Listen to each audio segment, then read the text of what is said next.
Theater presents... Come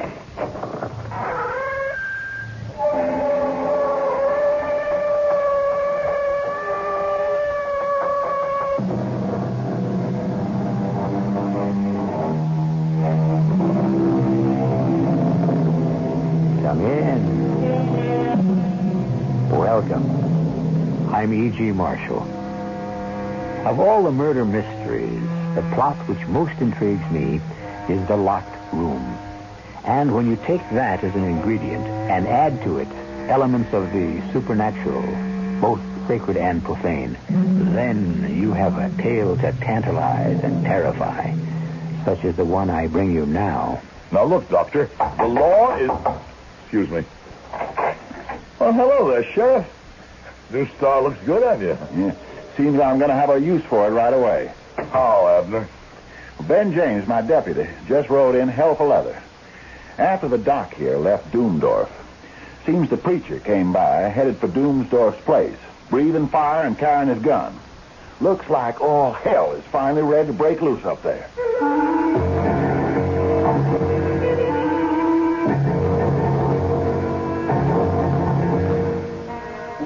Our mystery drama, The Sealed Room Murder, was adapted from the ND Post story, The Doomdorf Murder, especially for the Mystery Theater by Ian Martin, and stars Howard Da Silva and Fred Gwynne.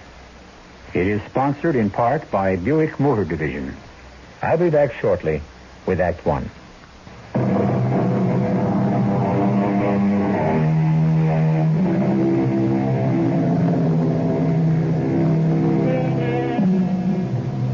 Evil and violence go with a pioneer state.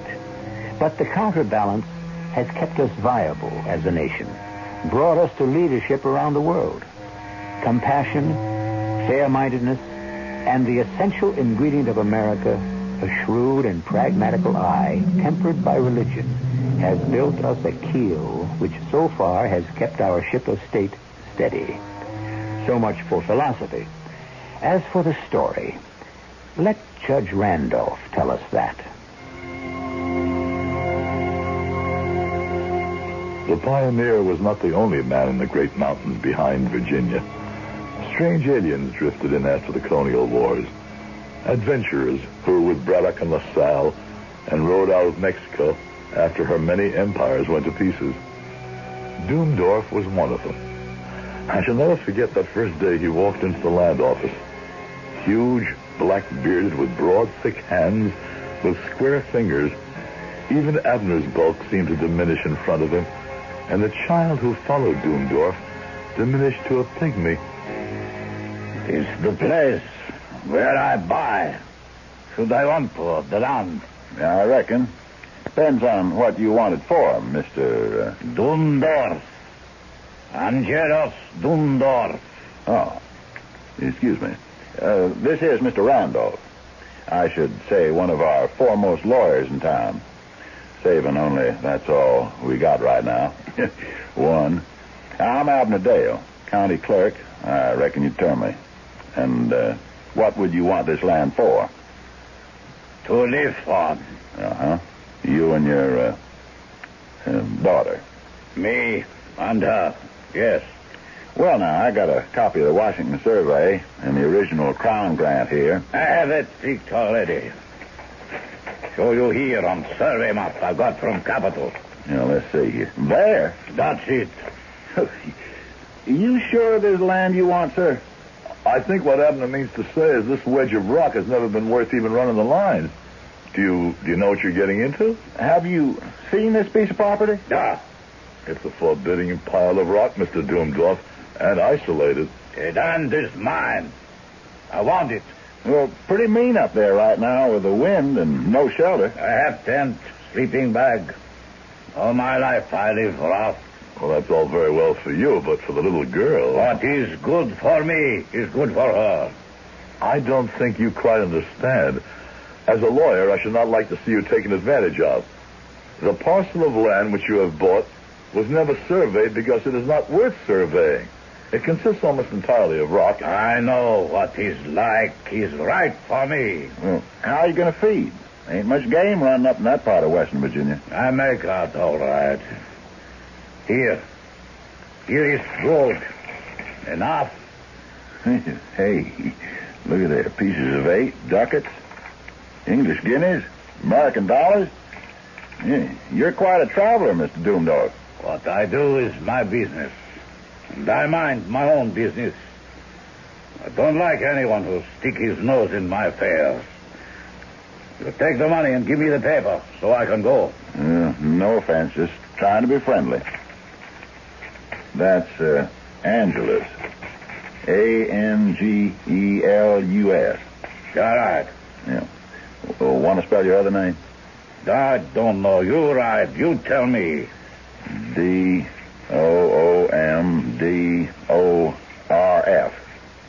That look right?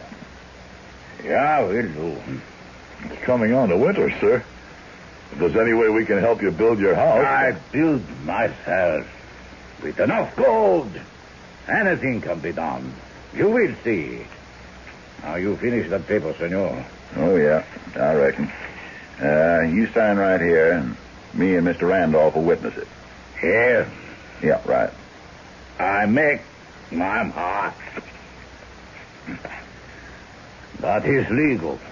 No. Mr. Randolph? His mark? Yeah, I think we can witness that, Abner.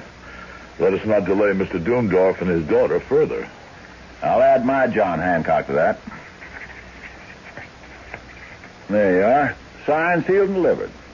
Your deed of possession to what we call the Devil's Hump. And welcome to our community. Do not count me a part of it. I live to myself. Come, you. Well, if that don't beat all. A hard man. Evil man. One who's done a lot of living. Notice the scars? Yeah. I'll wager he has bullet wounds underneath his shirt to go with the knife tracks. I sure wish he hadn't chosen our neck of the woods to hide out in. Hide out? What else would you figure? The Devil's Hump is no place for a man to make his home.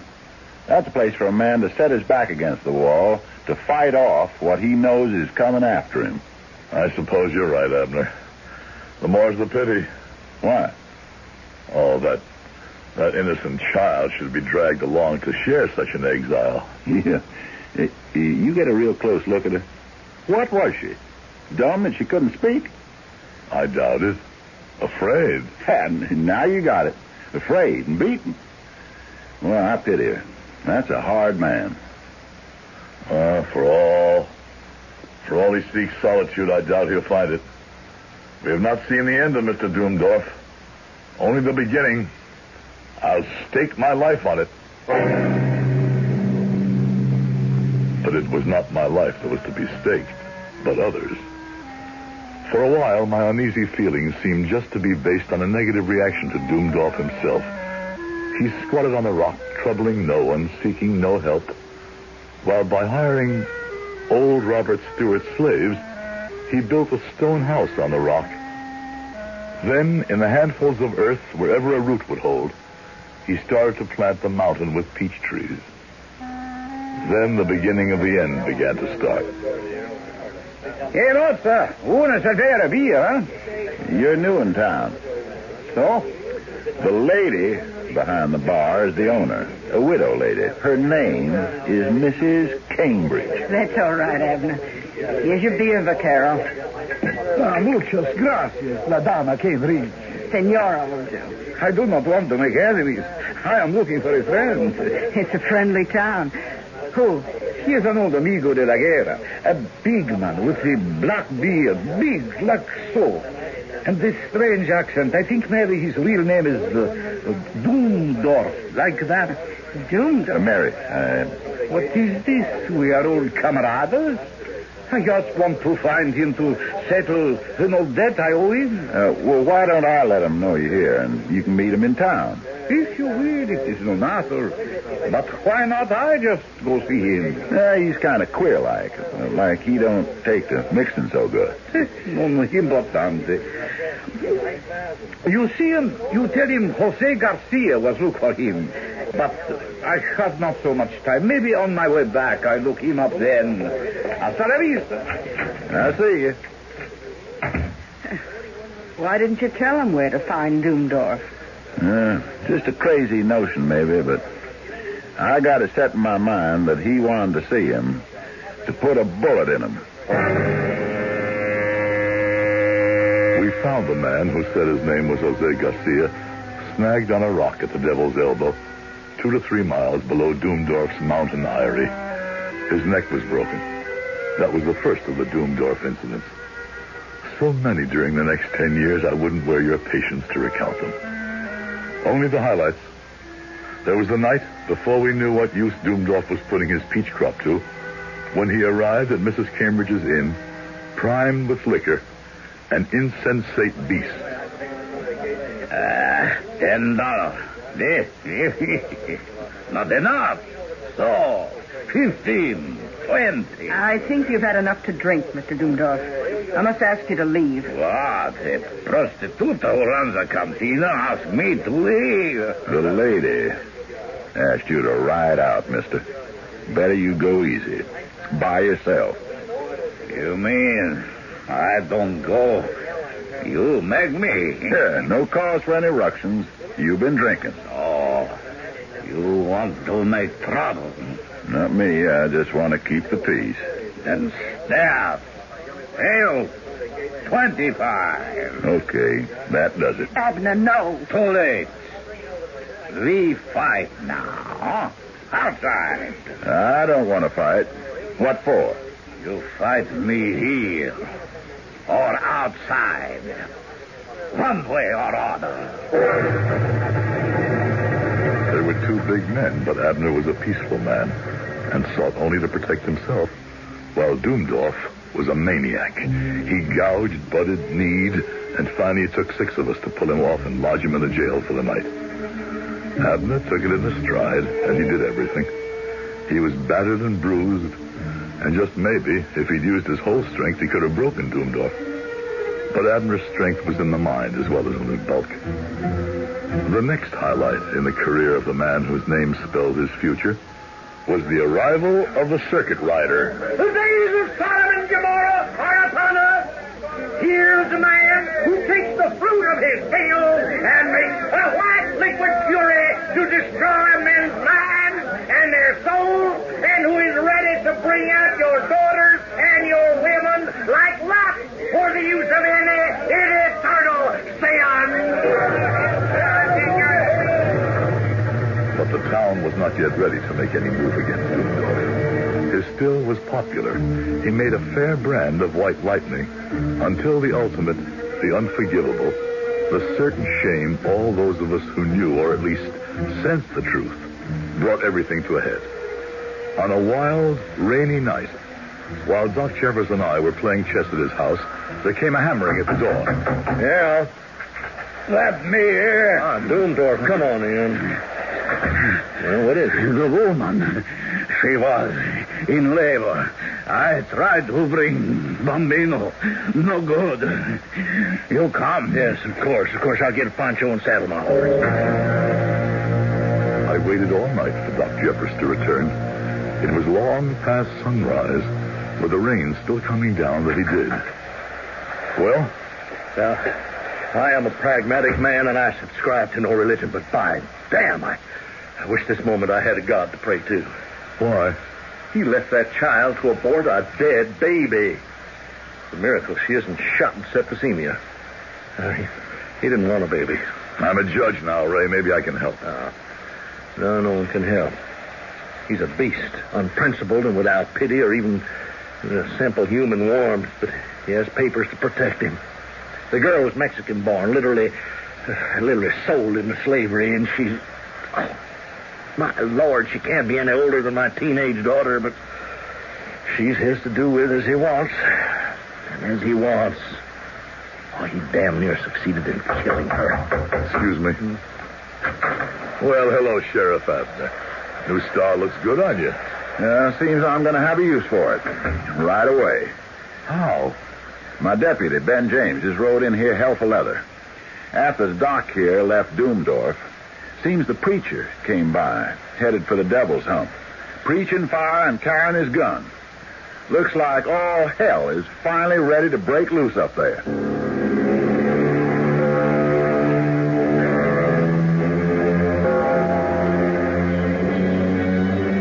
All hell break loose. All right. But for whom? For poor little... Now, there's a sad thing. Poor little who? We don't even know her name. If she has one. Or has retribution caught up with Doomdorf? And if so, how? And why? And where? I'll return shortly with Act 2.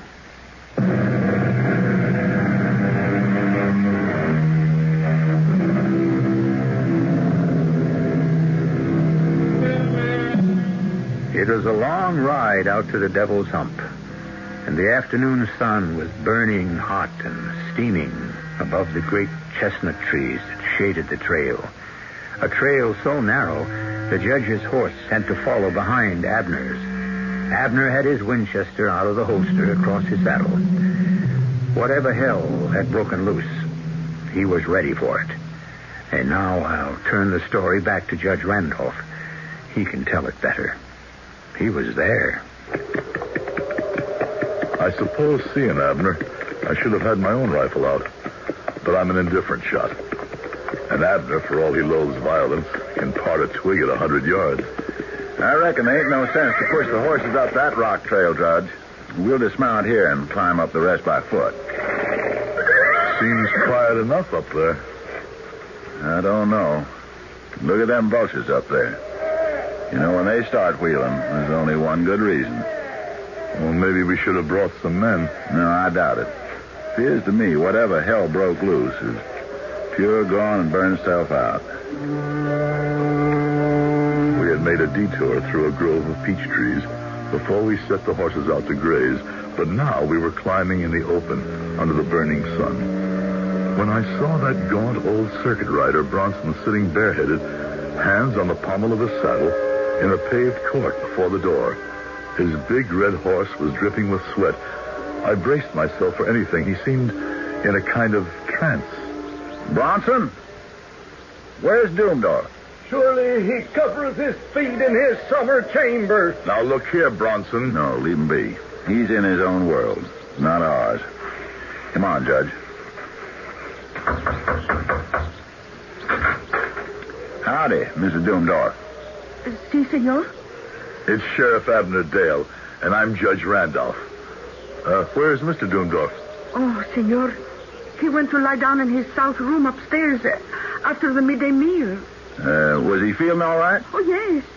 That is what he does every day. It is his custom. So. Did you send Ben James for us? Send for you? Oh, no, senor. But come in. I will take you upstairs. I'm glad you are here. Why, ma'am? Well, I was in the orchard to gather some fruit if it was ripe, but when I came back... This is his door. I cannot wake him. Can you open the door? Oh, no. Why? Why, are you afraid to? I could not. It is bolted. Does he always bolt it? When it goes to lie down, yes. Or whenever he sleeps anywhere. Why, because he's afraid of something? Oh, yes. Who? Those men. What men? The ones he stole from, that he fought with in Mexico for the revolution. And then he ran away. Leaving them to die? I think. Not all. They still come after him, but he is too careful. Here, he cannot be surprised. Yeah. Maybe just for once he wasn't so careful, and they did. Knock on the door, Abner. Sure thing. Doomdorf! Doomdorf, wake up. You're in there. Let me. Doomdorf, it's all right. This is Judge Randolph.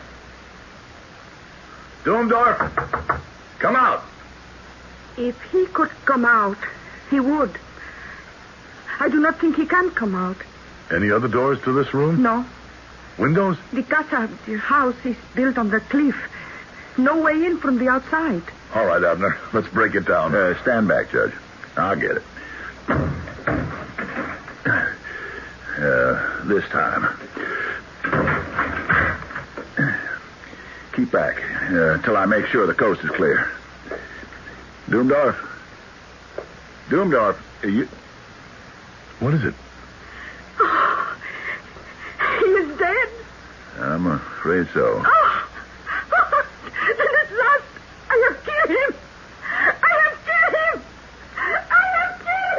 I'd better go after her. No need. Where can she go? No, we better look at him first. I'll close the door. He's been shot. Yeah. Pretty near ripped him in half. Look at the size of that hole in his waistcoat. Smells like burnt powder in here. You sure we're alone? See for yourself, Judge. Nothing in the room but some chairs, the couch he's lying on, and that table with a bottle on it. No doors. Window shutters thrown back, but the window's closed. Well, at least we know he wasn't shot from outside. Yeah, it kind of looks that way. You sure he's dead? He's cold in the mackerel. Even the sun coming in couldn't keep him warm. Where's the weapon? Well, right behind you, I'd say. On them 2 dogwood forks on the wall. Those would be made to rest it on. The shotgun, yes. It's been fired quite recently. There's a freshly exploded cap right under the hammer. Yeah, I saw that. He'd been drinking some. Heavy, I'd say. You think it's suicide? I don't hardly think after he got a whole blow that size in him that he'd get up and hang up that gun nice and neat. No, I don't hardly think so neither, Abner. This is murder. The woman took that gun down and shot Doomdorf while he was sleeping on that couch. Could be, I suppose. But what about Bronson? He came in here breathing death and destruction. Oh, he's just a mad old circuit preacher. Who's been preaching a crusade far and wide through the hills against Doomdorf for furnishing this here moonshine. We have a murder on our hands. And you think the woman is guilty? Well, what else? Well, let's go ask Bronson first who killed him. But by the time we got to the outer courtyard, the old man had disappeared, although his red horse stood tethered to a rail. I hesitated for a moment or two, turning the strange and tragic event that had taken place over and over in my mind. Come with me, Judge, around the other side of the house, huh? Very well. Yeah, but stay behind me for cover. Cover from what? Who knows? There's a murder around here somewhere. Well, the woman has already confessed. I think she's not quite right in the head after all she's gone through. Hey, hold it. What? The back of the house. Flush with the edge of the cliff. Over 100-foot drop to the river. Judge, Doomdorf was a soldier, all right. Well, how do you reckon that for certain? Any good general first makes sure his rear is protected, and he couldn't be flanked. The only way to flush Doomdorf out was up that goat path we climbed to the house. He knew what he was doing when he made this his castle. Yes, Abner. I recognized that years ago when that man who called himself Garcia came looking for him. I'm sure there were others who came after all that gold he brought strapped in his money belt. Only one difference with them, or maybe 2. What? They didn't ask questions, and we never found their bodies. I suppose you're right. I hold no brief for Doomdorf. The man reeked of evil. But the fact is, as officers of the law, we do have a body, and there are things to be done. Right enough. For the sun is getting low in the sky. You expect me to arrest the woman? Well, at least we must question her. Come. We should question Bronson, too. Why? It's a notion I got. Just to make it all neat and tidy. Yeah, there he is now. Bronson? I cannot tarry, brother. I am about the Lord's work. Where are you going? To that damnable still. With this axe, and in the name of him who is my shield and my strength, I shall destroy the evil work that immoral Doomdorf has wrought. Bronson? What? Who killed Doomdorf? Why do you have to ask? I killed him. I cut him down in the prime crime of his sin. By the Almighty, what is this, Abner? Everybody couldn't have killed him. Who can tell how many had a hand in it? Are you deliberately trying to mystify me? The thing is impossible. The impossible here looks like the truth. Come with me, Judge, and I will show you a thing more impossible than all.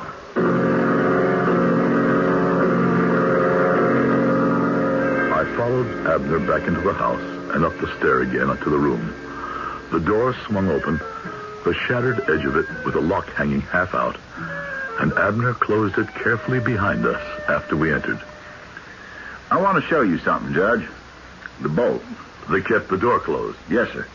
But I want you to see that it is no way connected with the lock itself. See? And it is on the inside. Now, how could the one who killed Doomdorf get into the room when we know the door was bolted and we had to break it down to enter? Only one other way. Through the windows. Well, let's look at them. Now, remember, we have seen from the outside that there is a sheer drop of at least 100 feet to the river, and the rock is as smooth as glass. Now, try looking out. Oh, just as you said, the wall of the house is plumb with a rock face. Yeah, that isn't all. You can't open these windows. See? Examine the frames. They're cemented into their casement with dust, and they're bound along the edges with cobwebs. That's right. These windows have never been opened. Yeah. Then how did the assassin enter? Well, of course.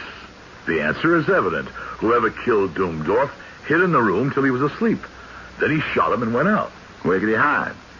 And even supposing he could, when he left, how did the assassin bolt the door behind him when the bolt was on the inside of the door?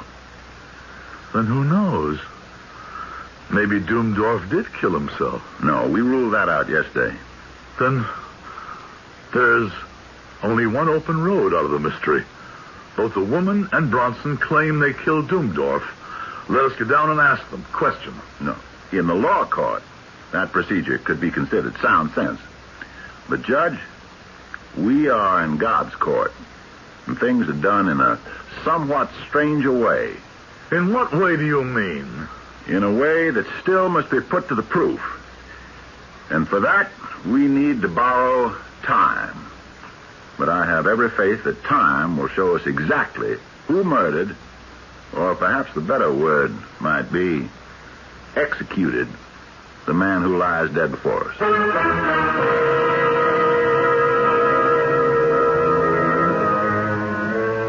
I said in the beginning, a story to terrify and tantalize. And tantalizing it must be.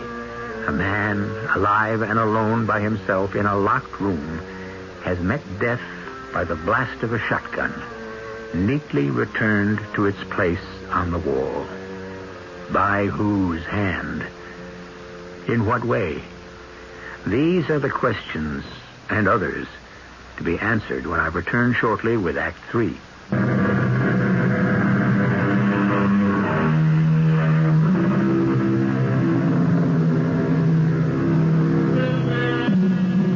In the room with the dead man, Judge Randolph faces Sheriff Abner Dale, a frown of puzzlement on his patrician face.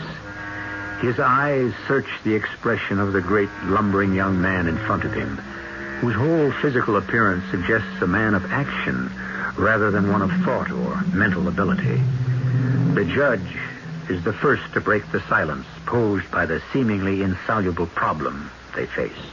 What do you mean we are in God's court and things are done in a somewhat stranger way? Before we go question those who are so anxious to be convicted of the assassination of Doomdorf, let us find out, if we can, at what hour he actually died. How? I seem to remember he wore a watch. Yeah, here it is in the waistcoat pocket, broken by the shot. At what hour stand the hands? Just past 1 o'clock.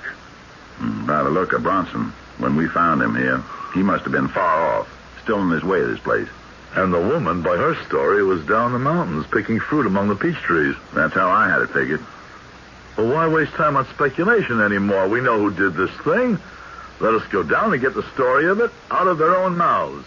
Either Bronson or the woman killed the man. I could better believe it, but for the inevitability of a certain awful law. All they that take the sword shall perish with the sword. Oh, the good book. Matthew, we reap what we sow.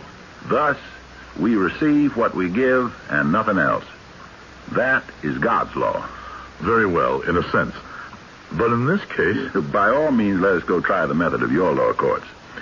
Your faith lies in the wisdom of their ways. We came down the stairs together, Abner, calm and reflective. Myself, tortured and mystified. Bronson, how did you kill Doomdorf? I killed him as Elijah killed the captains of Isaiah in their 50s. But not by the hand of any man did I pray the Lord God to destroy him with the fire from heaven. I prayed him to destroy Doomdorf. Give me the axe in your hand. So, now, explain yourself. His hands were red with blood. The widow and the orphan cried to heaven against him. I will surely hear their cry, is the promise written in the book. And you were the instrument raised up to heed their cry. Yes, and the land was weary of him. And I prayed the Lord God to destroy him with fire from heaven as he destroyed the princes of Gomorrah in their palaces. With fire from heaven. Come, Abner. We waste our time here. A moment. Bronson, you hear me? I hear you, Abner Gale. A little while ago, when we came, I asked you where Doomdorf was. You answered me in the 3rd chapter of the book of Judges. Why did you answer me like that? When I said, surely he covereth his feet in his summer chamber? Yeah. The woman told me he had not come down from the chamber where he had gone up to sleep. It was then I knew that he was dead in his summer chamber like Eglon, king of Moab. How could you know? Why, look you off there to the south. I came here from the Great Valley to cut down these groves of Baal and to empty out the stinking abomination. But I did not know that the Lord had heard my prayer and visited his wrath on Doomdorf until I was come up the mountain to his door. But when the woman spoke, I knew it. My work here is done. I must ride where the Lord calls me. Just a minute. Why stop him? You're right. That was only wasted time. Bronson did not kill Doomdorf. But do you realize, Judge, how he did die? At least not by Bronson. And not by fire from heaven. Doomdorf was dead before Bronson got here with his fire-breathing scripture. The woman must be the guilty one. Night had entered the valley with the setting of the sun, and there were other things to do before the inquisition of the woman. By candlelight, the shadows weird and fearsome on the wall, we made a coffin. We put Doomdorf in it, straightened out his limbs, and folded his arms across his shot-out heart, and we set the coffin on benches in the hall. Then we kindled a fire in the living room, where the woman had put some meat and golden cheese and a loaf on the table. You have eaten enough? As much as is fitting. I will leave it as it is, in case you should want more. I am going now. Where? To the sea. And the ship. He is dead. And I am free. Not quite. There's a question still to be settled. Who killed Doomdorf? But I have told you. I killed him. It was fair. Fair? Oh, I remember an old man sitting against a sunny wall and a little girl who plucked yellow flowers from the grass and put them in her hair. She laughed and she was happy because she was 12 years old, and in a few days she would be 13 and she would make her novena. But they were bad times, and the big stranger with the black beard and the hard hands came to the old man and talked. And after he had talked a long time, he gave the old man a gold chain and some money. And he took the little girl away. He used her in a way she did not know. And if she tried to run away or keep him away... You like to look at the scars on my back? You want to ask the doctor it was too late to save my baby? Oh, it was fair to kill him. But where will you go? Mi abuelo will be gone by now. My grandfather was dying 10 years ago, but the wall will still be there. And maybe the sun and the yellow flowers. It is all right that I go. It's up to the judge. I cannot find it in my heart to hold you, or in the law. There's not a jury in Virginia who would convict you for shooting a beast like that. I thank you, Judge. But I have not shoot him. Not shoot him? But the man is riddled. Oh, yes, senor. I kill him, but I have not shoot him. I kill him with witch words I have remembered from my mother. Hey, you can't kill a man with words, man. Oh, I know, senor. That is why I make a doll in wax. And I put a needle through his breast. And he died very quickly. Now, senor, I may go?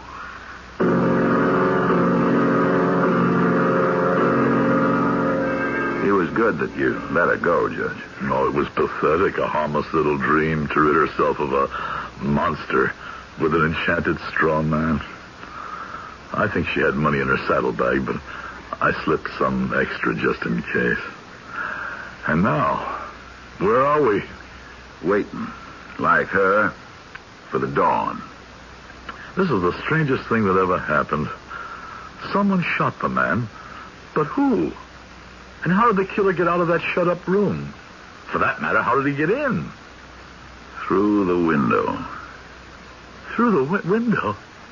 You yourself have showed me that was impossible. You proved it could never have been opened. I did. It never was opened. Abner, what are you trying to tell me? How Doomdorf died. You're trying to say that the one who killed him climbed that sheer wall, got in through a closed window, without even disturbing a crumb of dust or breaking a cobweb? I'm telling you, the murderer of Doomdorf did even more. What? We must wait for tomorrow, when the assassin returns. Then I'll show you who killed Doomdorf and how.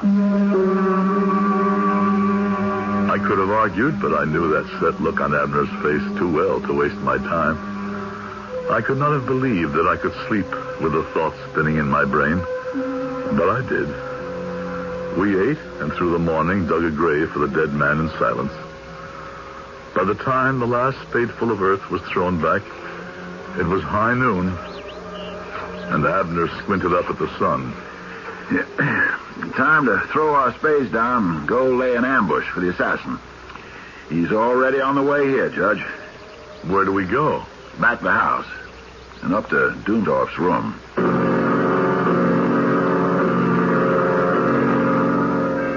Now we must make certain preparations. What are you doing? I'm loading the shotgun as it was before it took Doomdorf's life. And now I place it back on its rack exactly as I found it. What do you want to do with this pillow and his coat? The blood is not entirely dry. Here, give them to me. We'll wrap the coat around the pillow as if it were a body and place it here on the couch just where Doomdorf lay. Now, look out the window. Is the day still clear? Not a cloud in the sky. Yeah, just like yesterday. If not hotter. Now for the moonshine, or this bottle of still liquor. Let's see. Good. You can see by the dust ring on the table that it sets just where it did yesterday as I return it to its resting place. Whatever you say, but I still don't see how. Quiet. Shh. We are about to trick the murderer in the act. But we came without guns. How can we protect ourselves? We need no protection, Judge. It is all in the hands of the Lord. Look. The assassin is creeping along the wall. Where? Look. That point of light. I followed the line of his extended finger and saw what he meant. A tiny disk of focused, white-hot sunlight moving slowly across the wall toward the shotgun. He that taketh the sword shall perish by the sword. The water bottle, full of Doomdorf's liquor, is focusing the sun to the heat of a lighted match as it travels to the lock and firing pin of the shotgun. The answer to Bronson's prayer. The fire from heaven. Now, watch it. Now.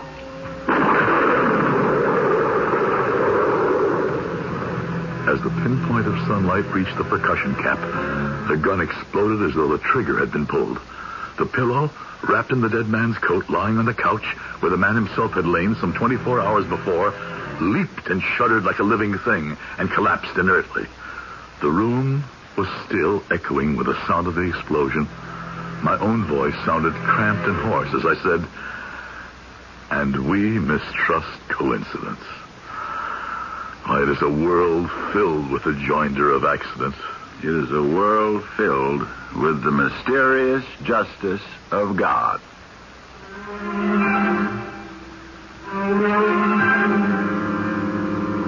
The answer to the mystery of the Doomdorf murder.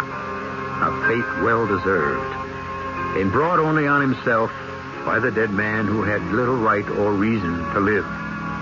Wouldn't it be nice if an equal fate could be the lot of so many people each of us know? Except, who are we to be the judge? That belongs, thank God, to the higher power I inadvertently named. I'll be back shortly.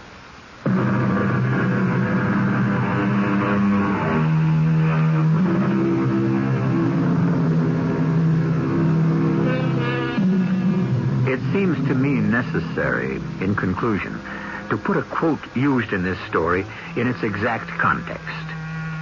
When Jesus had been betrayed by Judas, and when the high priest's men came to take him by force, one of those with him struck out against the attackers, wounding him. It was then that Jesus spoke the full quote, saying, "Put up again thy sword into its place, for all they that take up the sword shall perish with the sword." As you see, it was still and always the Prince of Peace who spoke. Our cast included Howard Da Silva, Fred Gwynne, Bryna Rayburn, Ian Martin, and Earl Hammond. The entire production was under the direction of Himan Brown. And now, a preview of our next tale. It's the sign. It's the sign we saw out on the main road. Oh, maybe it's one like it, an old one. No. It's the same sign. It's the one that pointed to the two ruts through the field. Why would Mr. Broker have it in here? Hey, without this sign out there, you could go right past that field. Go right past Granville and never know it was here. Is that what they want? Maybe your suspicions weren't so wrong, Jane. Oh, Mike. What does it mean? I want to ask some questions. Look, don't let on we found this, huh? Come on, let's get out of here fast before Broker gets back. Let's leave this town right away. Yeah, I only hope we can. Tim Egan did. Oh, did he? You were suspicious about that sudden departure. Now I'm beginning to wonder. He departed, but I'd like to know where. This is E.G. Marshall inviting you to return to our Mystery Theater for another adventure in the